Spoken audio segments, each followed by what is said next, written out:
I know more of y'all grew up in church than that. Good morning, everybody. Good morning. All right, so I'm Kenton Butcher. I am a professor of English at Bucknell University. So I'm just here to learn today, but I'm convening today's panel, Black Appalachian Healthcare and Research Assessments.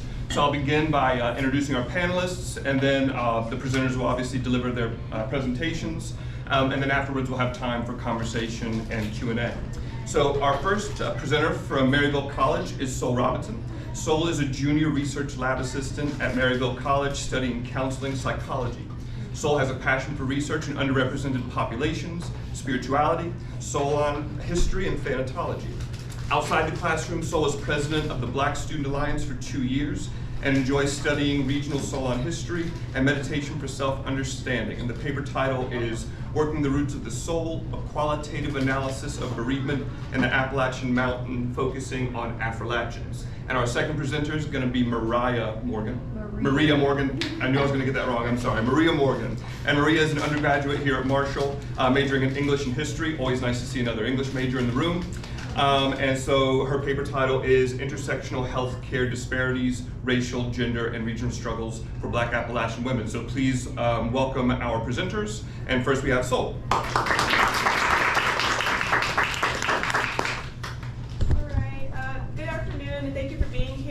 My name, government, is Taylor Robinson, but we're going to be familiar, so let's just go by Sol, which means sun. Today I'm presenting my Working the Roots of the Soul. It's a study exploring how Appalachians, Solons, rooted in Appalachia, experience death, dying, grief, and spiritual continuity.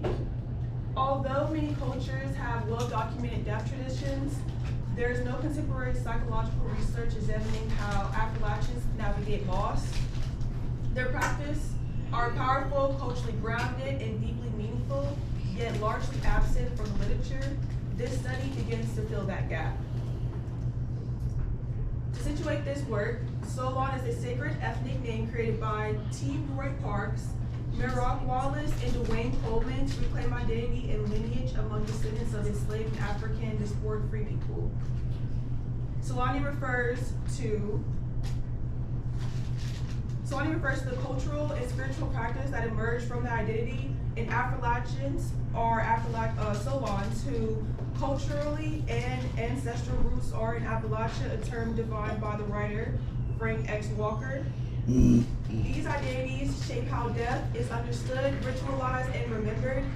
Participants describe death as a celebration, a transition, and a communal gathering, and a moment of storytelling and remembrance.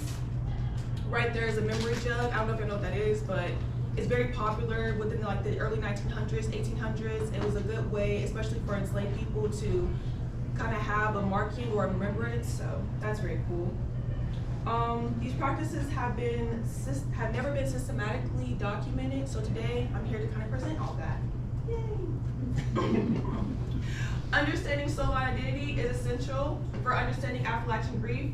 Participants frame death through cultural lineage, spiritual continuity, and communal responsibility, all of which shape how memory is carried forward. And these are just the terms with the lovely book that I know a lot of us are very familiar with. Participants consistently describe death not as an ending, but as continuation. Community gathers, stories are shared, and spiritual presence remains active. Because these practices have not been documented in psychology, this study brings visibility to a culturally grief system that has long existed but rarely been centered. This project used qualitative thematic analysis conducted through February and March of 2026. The participants consisted of 5 Solani and Appalachian individuals, 4 Black participants, and 1 Black participant, each offering rich accounts of their lived experiences. Participants described their experiences with rituals, traditions, spiritual belief, emotional responses, and community involvement. Their responses were coded and analyzed to identify recurring themes. Through this process, I identified 5 core themes and 1 integrated theme that illustrates how Appalachians understand and live through grief. First, of course, storytelling. This has been the most consistent pattern across all themes. They remembered loved ones through stories told to younger generations and shared memories as a way to stay connected. Storytelling functions as a cultural technology, a method of keeping their deceased present and passing down the emotional truth.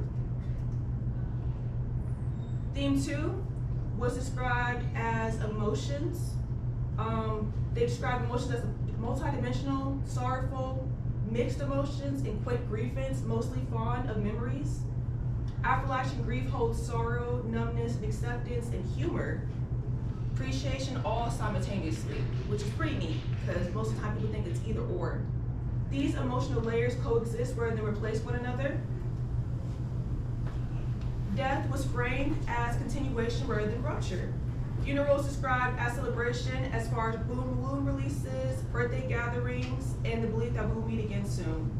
Celebrations affirm an ongoing spiritual relationship and a sense that the person remains present. I don't know if y'all have ever seen this picture before, or if y'all know about the spiritual lady, kind of spiritual gothic. They always blow out smoke for their ancestors because they're gonna see you. Objects such as clothes, pictures, obituaries, and sentimental items act as a portable altar. Keepsakes anchor emotional and ancestral continuity. They serve as a physical reminder of connection, lineage, and presence. Of course, food as communal healing. Meals create light and dark situation and offer a welcoming environment. Food grounds grief and togetherness, and it becomes a way to hold each other through loss. Now, across all themes, one remains true. Soul-on grief is not about letting go, it's about carrying forward. Participants express that loved ones remain present, like we will meet again soon, as if they're still here, and stories told to younger generations. Memory is active, communal, and is embodied. And that's kind of just like a little art, kind of the magic man. Taken together, that these themes show that Appalachian grief is communal, rooted in gathering, food, and shared present, narrative carried through stories and generational memory, symbolic, expressed through keepsakes, rituals, and celebration, spiritually, continuous. Death is framed as a transition, not a disappearance. It's emotionally layered. Grief includes sorrow, neutrality, humor, a lot of humor, I'll tell y'all that, and appreciation. These things highlight grief as a system that is resilient, culturally grounded, rational. And they offer a counter narrative to mainstream psychological models that emphasize detachment and closure. This is an Appalachian flag. If y'all ever look at Appalachia, shout out to them, beautiful. Then we have the Solani flag. So let's go in future directions. Before this study, I developed the Solani 4-frame identity called SFIT through separate fieldwork and culture research. SFIT was not created from this data set, but these themes in the study align with and show that it could guide to future research. SFIT draws on Dubis, double conscious Fallon, racial surveillance, Pelt Willis, triple conscious Appalachian resilience and storytelling research, ACE, trauma, and Black youth coping literature.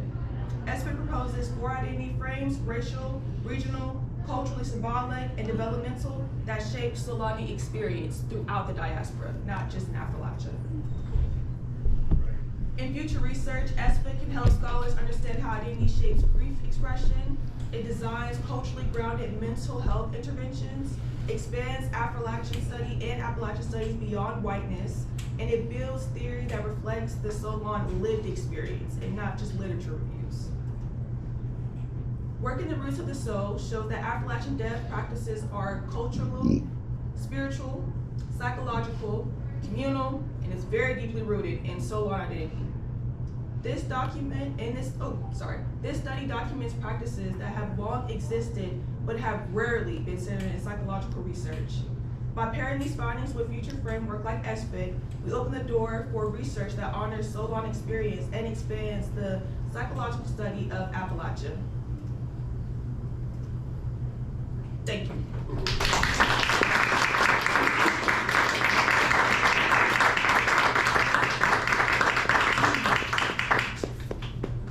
How do I get this off?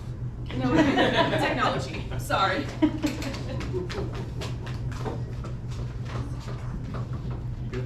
think so. This big screen that was frozen. Yeah, it's like it's not the same. If you press the little Windows button and key, you can change the screen view, and you can fix it. I might need your help. I'm It's sorry. okay. I'm trying to get also show that at the end with it.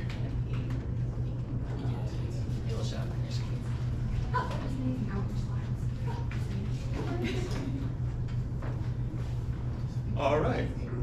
And please, while this is coming up, please welcome our second speaker, Maria Morgan.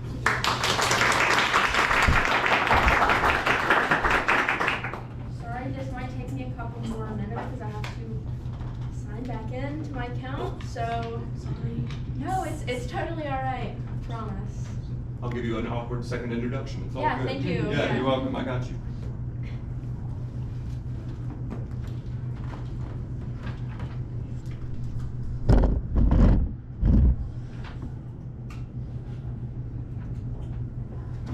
All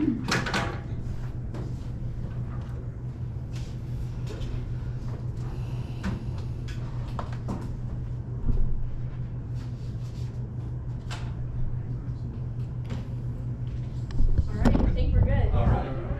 Again, that was amazing. Can we please give it another round? Alright, so yeah, my name is Maria Morgan. I'm an undergrad student here at Marshall University. And today I just want to talk a little bit about intersectional healthcare disparities faced by Black Appalachian women. And it's important that even though I'm going to be talking in this presentation, I'm looking forward to getting other perspectives when we convene and have dialogue at the end. So yeah, let's get started. So Black people in Appalachia are a neglected minority within a neglected minority. And this is a statement that can be seen throughout many facets of institutional discrimination. However, the Black Appalachian identity of women in the region then becomes a neglected minority within a neglected minority within another neglected minority. In 1966, at a press conference, Dr. Martin Luther King Jr. said, "Of all the forms of inequality, injustice in healthcare is the most shocking and inhumane." Black Appalachian women face these compounded healthcare injustices embodied by disparities in access to care, unequal treatment by healthcare providers, and worsened health outcomes, all of which are exacerbated by historical racism and socioeconomic inequalities. And despite the long struggle and history of Black women in the region, the dominant narrative of Appalachia has long obscured the presence of Black communities throughout the mountains, and for Black women in particular, this erasure has had significant consequences in the realm of healthcare by being made invisible in data and discourse, as well as the very design of healthcare systems even meant to serve Appalachian populations. So to understand the medical neglect of Black Appalachian women and what they face today, we must first trace the historical conditions that have shaped their marginalization. So contrary to the pervasive myth of a homogeneously white Appalachia, Black individuals have been present in central and southern Appalachia even long before the Civil War, and the coal fields of central Appalachia became a major destination for African Americans during the Great Migration. And despite their substantial contributions to culture and economy in the region, they have been systemically excluded from institutional support systems. The foundation of this discrimination is particularly rooted in scientific racism and just a history of slavery. So during slavery, Black women were frequently used for medical experimentation without their consent, most notoriously by J. Marion Sims, who conducted gynecological procedures on enslaved women without anesthesia until he developed a practice he deemed safe to attempt on white patients. The Hill-Burton Act of 1946, while it did allow for the construction and maintenance of hospitals, it still allowed for the maintenance of segregated facilities. And Rebecca Skloot's The Immortal Life of Henrietta Lacks, underscores the legacy of segregated hospitals. Henrietta Lacks was a Black woman from rural Virginia, and in 1951, she had her cancer cells taken without her knowledge, without consent, and without any compensation. Between the 1920s and 70s, eugenics programs in many Appalachian states like Virginia and North Carolina led to the forced sterilization of thousands of individuals that were deemed unfit, and this disproportionately affected Black women. In North Carolina, the forced sterilization of Black women had a significant increase from 23% of all women being sterilized were Black to, in the 60s, it rose to 64%. The Racial Integrity Act of 1924, which was an extension of Virginia's Forced Sterilization Act, was driven by physician Walter Plecker's white supremacist ideology, and it legally enforced the one-drop rule, which allowed for banning interracial relationships and caused more eugenics programs targeted at women who were poor, unmarried, or otherwise marginalized. So this legacy of exploitation also intersects with the myth of white Appalachian womanhood. Beginning in the early 20th century, a lot of New Deal era photography and folklore studies helped create this image of the Appalachian woman as a noble but struggling figure, white, barefoot, and in need of rescue, and it focused mainly on white women as the symbols of hardship, while black women were almost completely left out. And when health issues in Appalachia are only discussed in terms of white poverty, the specific challenges that black women face, like racial trauma or increased maternal health risks, are overlooked. So while history lays the groundwork for understanding the exclusion, contemporary healthcare inequities cannot be understood without also analyzing the structural barriers that continue to shape their everyday realities. Since 2005, over 180 rural hospitals have closed nationwide, which has heavily impacted Central Appalachia. A Government Accountability Office report highlighted that following these hospital closures, the median travel distance for rural inpatient care rose from 3.4 to 23.9 miles, and for specialized care, which often includes cancer treatment or substance abuse treatment, rose from 5.5 to 44.6 miles. It's also worth noting that black women are 3 times more likely than white women to have to rely on public transportation, which is often scarce or non-existent in rural places. So in a region where access to care is already really fragile, black women are further burdened by bureaucratic barriers and policy failures. Reimagine Appalachia's 2022 report highlights how Medicaid and disability coverage serve as critical lifelines for rural populations, as we know, but systemic gaps still leave many black women behind. Medicaid eligibility criteria is really complex, especially for women who have fluctuating incomes or unstable housing. And the application process also demands digital literacy and reliable internet access, which are things that are still scarce in rural Appalachia. The Medicaid Payment and Access Commission reported that in 2019, 1 in 4 Medicaid beneficiaries didn't even have internet access at home or had limited computer access. In Appalachia, insurance gaps are exacerbated by low employment rates, limited access to employer-sponsored insurance, and the political resistance of certain states to expanding Medicaid under the ACA. Tennessee and North Carolina have not extended Medicaid through the ACA, and it has left over 300,000 residents uninsured. And this has disproportionately impacted low-income black Appalachian women and their families. Black women in Appalachia, or black women nationally, have a 14% uninsured rate compared to only 8% of white women. And this really causes delays in preventative care especially, and this just overall worsens healthcare outcomes. Another layer of this structural harm is medical mistrust, which is an issue that's particularly acute in black women due to the longstanding legacy of racial abuse in healthcare.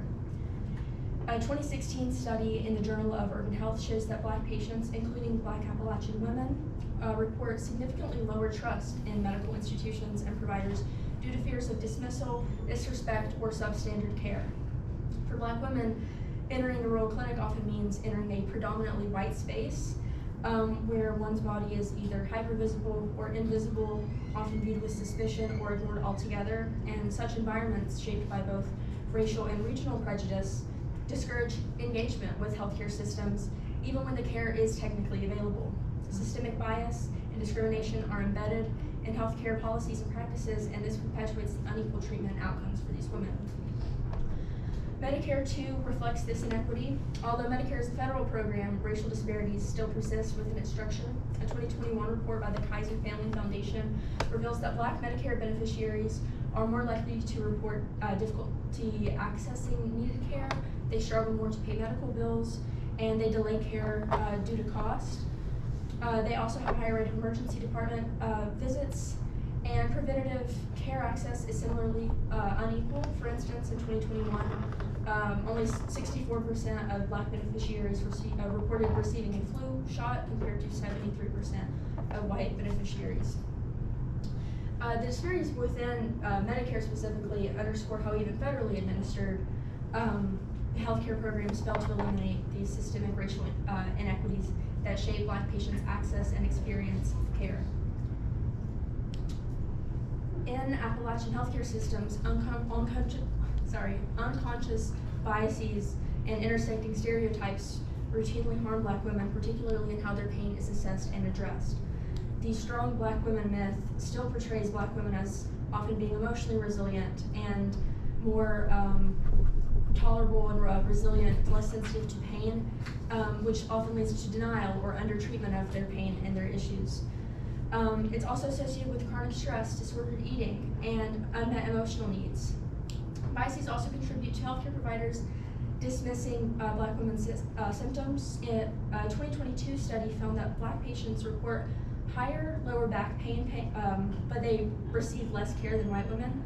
The authors concluded that racial differences in pain outcomes were not explained by the patient-physician interactions, which suggests an implicit bias, such as the belief that Black individuals are more pain tolerant, and this likely contributed to the unequal treatment that they received. Appalachian stereotypes in general view rural patients often as drug-seeking or exaggerating their pain, which is even more detrimental for Black women in the region who've already faced stigma in healthcare settings. A study in the New England Journal of Medicine revealed that Black Medicare beneficiaries receive 36% fewer morphine milligram equivalents annually than their white counterparts, despite similar pain diagnoses. The most visceral and immediate harm of healthcare discrimination is measurable in mortality and chronic illness statistics. According to the CDC, maternal mortality rates for Black women remain the highest of any racial group in the U.S., but in Appalachia, the rates are even more alarming. In 2021, Black women experienced a maternal mortality rate of 69.9 per 100,000 births, compared to only 26.6 for white women. Black infants are also at a 50% higher risk of being born preterm and almost twice as likely to be born with a low birth weight. The mortality crisis among Black Appalachian women also cannot be separated from the chronic disease burden that we know plagues the region. An ARC report finds that Central Appalachia faces a 27% higher mortality rate from heart disease compared to the national average. Diabetes mortality is 36% above the national average, and COPD is 55% higher in Central Appalachia. While the report does not provide race-specific data, national studies indicate that Black women are disproportionately affected by chronic conditions like heart disease, diabetes, mental health disorders, and COPD. So, as we have explored, in rural Appalachia, Black women face unique challenges that intersect race, gender, and geography, and this is often overlooked by policies that only target women or Black communities or rural areas. Kimberly Crenshaw's intersectionality theory highlights the shortcomings of these approaches. She notes that the problem with identity politics is not that it fails to recognize difference, but that it often does so and often manages to do so in ways that exclude as much as they include. For example, healthcare policies aimed at rural women often overlook the compounded barriers of racial discrimination. Similarly, policies that address racial inequality often fail to recognize the specific challenges of Black women in rural regions where economic deprivation or geographic isolation from care exacerbate their marginalization. However, there are some real-world examples that prove that change can be possible when solutions are intersectional and community-driven. The success of initiatives like Stacia Quintrell's culturally sensitive maternal health programs in West Virginia and the Mingo County Diabetes Coalition's achievement in reducing hospitalization rates in 2023 show that when Black Appalachian women and their communities, the people around them, are empowered, their health outcomes can improve. These programs recognize the importance of culturally specific care, and they work directly with local leaders, which has led to measurable improvements in health outcomes. So, addressing healthcare disparities for Black Appalachian women demands a radical reimagining of who holds expertise, whose voices we allow to shape policy, and whose lives are prioritized. Justice will not come just from top-down interventions imposed by outside institutions who are not familiar with the people of this region, but it also has to come from trusting, funding, and following the leadership of the very communities who have long been marginalized. So investing in the health of Black Appalachian women is a crucial step to creating a healthcare system that that serves everyone with dignity and respect. So, thank you.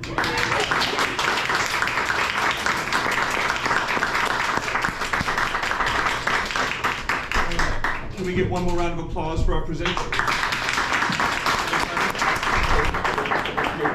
Oh, yeah, okay. Feel free to pull up a chair. And yeah, we'll open it up for Q&A. First of all, I just want to thank you both.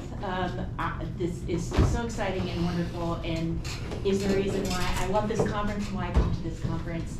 Thank you, thank you, thank you. I have a question for you, which is, and I apologize if I missed this in your talk, what does SFIT stand for? It stands for Solani for Frame Theory.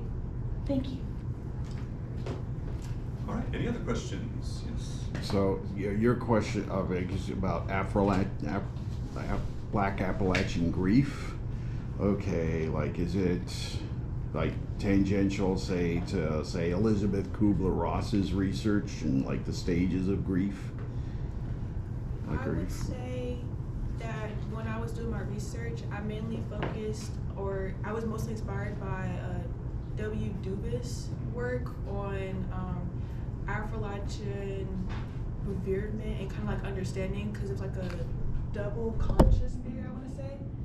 And then after that, I mostly took from Frank X. Walker, had also had a triple conscious, and then we're in an area that has a good amount of like Appalachian communities and overlap of Solon communities, and so it was very easy to kind of get data, or at least understand from the literature versus real life, and apply it, if that makes sense. Okay, I mean, yeah, I mean, you know, like you're familiar with Kubler-Ross's research, like the stages of grief, and okay. All right, any other questions? Actually, I've been holding mine, so I'm going to go ahead and just jump in here. But I have a question for both of you about this question of Black Appalachian invisibility. Maria, you had obviously started with Turner and Cabell, which totally makes sense that Black Appalachians are rendered invisible because of this process of white othering. But Sol, your approach with Appalachia, it really makes me question this idea of invisibility, because Black Appalachians are not invisible to themselves. And so I guess my question for you both is, based on your research, do you think invisibility is the best paradigm, or do you think we need to kind of rethink this? Just where is your research taking you around this particular question? Sure. I think in a lot of academic settings, especially, like, we sometimes can get kind of in our own like circle, in our own spaces, where we're just kind of conversing with people who kind of think similarly with us and have kind of a heart for social justice. But I feel like outside of that space, there are a lot of people who still see Black Appalachian communities as invisible, and with total disregard. So I think stepping outside of our comfort zones and talking with people in communities and spaces different than ours is a way to help remove that invisibility. Yeah. So. Thank you. I think for me, when I was trying to start my research, it was hard to try to find Appalachians that wasn't just based in Kentucky. So I had to kind of look at what people define Appalachia as. Because there's such a stereotype centered around whiteness, it is harder to find contemporary research, I would say. But once you start looking at just where the Appalachian region is, and then places where there's a high community of like Black people, Solons, or just overlap in, what's it called, immigration type, it's way easier to find research. Because I was like, I found like 16 of them, and it wasn't specifically Appalachian. It wasn't even like Solani. It just says, you know, Black studies in the region. I would say that's the easiest way. As far as invisibility, I don't want to say invisible, because it just gives people too much of like a kind of like leisure on it. I would say one, to be misunderstood realistically. Like William H. Harris said yesterday in his presentation, a lot of people would want to misunderstand things for their own benefit, and I think that's where Appalachia is standing right now. Yes, indeed. Thank you so much. Any other questions? I have one more point to say with that, Another, I think, aspect of the invisibility, and I don't know if this is missed in the presentation, even when doing research and trying to find data and statistics for these specific demographics, it's extremely hard to find data that's specific to Black Appalachian women. And so even in academic settings and in research, there are still a lot of gaps. So I think that is something that we also need to work on. Yeah, most definitely. I think I saw a hand. Okay. Yes. This is a comment, not a question. Okay. More than Those are welcome preface. too. Yeah. Thank you both for your presentation. Sorry I was late. I could not find this building. I was worried I'd be late too, if I'm honest. So, yeah. I was wandering aimlessly. I am a professor at Berea College, and I teach a course called Do No Harm, A Black History of Medicine and Technology. And so if either of you would be interested in that syllabus, I would happily share it with you. One of the things that I want to point out that you both have kind of been circling around a little bit is I think definitions are really interesting. And even the very idea of Appalachian, that is a category that was created for a particular audience, for lack of a better way to say it. And so it's interesting who claims the identity of Appalachian and who doesn't, and why. And especially when you're talking about Black Appalachian people, the identity was created for a particular political purpose, in my opinion. So it's also important that, like you were just saying, there's a lot of people that are Appalachian, but they won't necessarily say it that way. And so I'm thinking of just things like the Freedom House Ambulance Service in Pittsburgh. There's a whole bunch of Black collective organizing around healthcare happening in Eastern Tennessee, Eastern Kentucky. And so you've got a lot of these communities that are really focusing in on some of these issues, but they're gonna say, you know, I'm from Western North Carolina. They don't say I'm from Appalachia, they say I'm from Western North Carolina. So it's like getting into the source material of who's talking about what and where is sort of, in my mind, the first step. And then you can say, but are they Appalachian? And to some degree, how are they talking about their experience to mobilize a particular response, especially with things like healthcare. You're talking about government infrastructure, you're talking about National Institutes of Health, you're talking about all these kind of formal structures. And I know you talked about that a bit in your paper too, but then it's like, so how are the communities trying to position themselves in order to get a particular response from these kind of governmental entities? So I think that will hopefully open up some avenues beyond, you know, just looking at Du Bois and double consciousness, which is great, but I would also suggest you take a look at Carter G. Woodson, who was a Black Appalachian, who talked about being a Black Appalachian. So there's some pieces there that would be useful as you take this further, hopefully. Thank you. Thank you. Any other questions or comments? Keep on saying questions. So, could either of you see yourself doing more research on these topics in the future? Yeah, for sure. Would you like to do? Yeah. I'm planning to have my senior study kind of revolve around this and furthering my research on my theory for SBIT, just so that I can make it a little bit more sound and culturally grounded now that I have, of course, new resources and around people who are better experienced, because I can't always be like, yeah, I'll do this or I'll add this, because it's not always correct. Even if it's published in a Google Scholar, it is not always correct. So yeah, I'm definitely excited. Yeah, great. Yeah, being at like an institution like Marshall, where there are a lot of like Black Appalachian voices and like projects, people being involved. This was actually a paper I did for, it was a class with Dr. Fain, if any of y'all heard him speak any. And having like mentors and professors like that definitely inspired me to dive more into these subjects. Any others? I was just gonna say, Maria, you're really well positioned in West Virginia because there are so many different types of populations in West Virginia.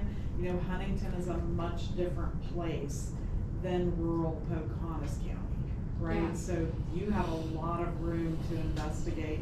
Yeah, a couple of the success models you mentioned are rural populations. You've got a lot of room to investigate just how complicated and complex the issue is in places in Appalachia that continue to have such disparity of economics and opportunities. So I hope you push it. For sure, I completely agree. Any others?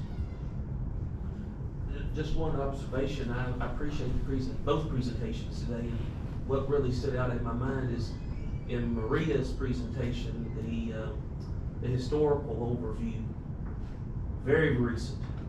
So, we don't have to go back 3 centuries to make the case. And so that's one piece. And then you can't help but wonder, when we think about grief and death, part of it I would assume is maybe very Afrocentric in a carryover. But I really wonder about how a people figure out how to navigate as a result of systemic racism. And you've already got the weight on you, you've got the legislation, you've got all of the burden to bear, and now you have to deal with this particular moment that all humanity has to deal with. But is the humor really your release as a result of and so those questions come up in your mind, and so sometimes we try to make it universal, but I just wonder if when you have that added pressure of being the oppressed minority. And then we were talking to them on how they experienced death. These interviews took like 2 hours long. I love it. That's why storytelling was the main thing. When they had talked about their cultural experiences, because we didn't just interview Appalachians, we interviewed Haitian Americans as well, Jamaican Americans, and then just like those very mixed in populations where it's not really either or. They talked a lot about how their spiritual practice, such as like hoodoo, voodoo, or just root work in itself, was very hard to continue, especially with now. So when they were describing to me in their storytelling, humor was their best escape for it because a lot of them haven't processed the grief. A lot of it's built up, and until we can have better communal outlets, that are not, because Appalachia is a very big region, but at least where we're at, if we have more communal outlets to express that grief, I think we'll get better understanding. Because right now I can't just say they made jokes for hours about the people they were with and loving memories, and then at the same time I can see them breaking down. So it's really it's a spectrum on how they do everything. Grief in itself is a spectrum, but this is just layers and layers and layers of memories, trauma, racial disparities, regional disparities, because where we're at in Senator Maryville, it is kind of like an import school, so it's people coming in, people coming out, loneliness, and humor as the only escapism outlet. Because anything else, you have to think about people who are angry black woman stereotype, angry black man stereotype, or the intimidation factor. A lot of people, especially black people, Suvanis, we don't have the privilege of emotional expression. And so when we do, it's usually better taken outwardly to the whole community as humor. So that's just what I found in my studies. I hope that's helpful to y'all at least. Any other questions, comments, observations? All right, if not, we can go ahead and convene. Can we give one more round of applause for our